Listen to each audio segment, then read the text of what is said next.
प्रधानमंत्री नरेंद्र मोदी ओडिशा गस्त पर कमिशनरेट पुलिस पक्षर कड़ा सुरक्षा व्यवस्था सुरक्षा दायित्व में 4 जन डीसीपी 6 जन अतिरिक्त डीसीपी 18 जन एसीपी 40 जन आईआईसी 150 जन वरिष्ठ पुलिस अधिकारी और 30 प्लाटून पुलिस फोर्स मुतयन हेबे। यासह 3 यूनिट एसटीयू टीम रहिबे। सभास्थल को आसुथिबा समस्त को जांच करा जिवो। भुवनेश्वर विमान बंदर राजभवन पर्यंत सुरक्षा व्यवस्था कड़ाकड़ी करा जायछि।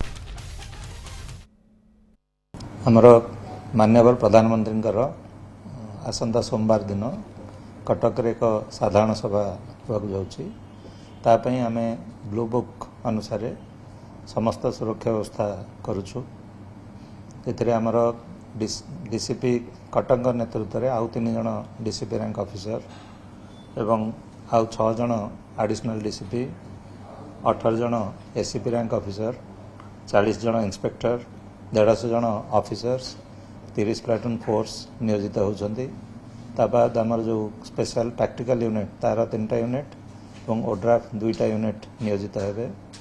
जो सभास्थल रही हेलीपैड समस्त एरिया को आमर बम डिस्पोजल टीम एवं डॉग स्क्वाड द्वारा ऑलरेडी आम सैनिटाइजेशन प्रोसेस आरंभ करूँ। सबुदिन 3 थर लेखाए ये सैनिटाइजेशन प्रोसेस चालू रहिबो। जिते आखपाखे हाई राइज अच्छी से आम नजर को नहीं सबुठी आमर 10 क्लॉथ रे सिविल पुलिस मुतयन रही है।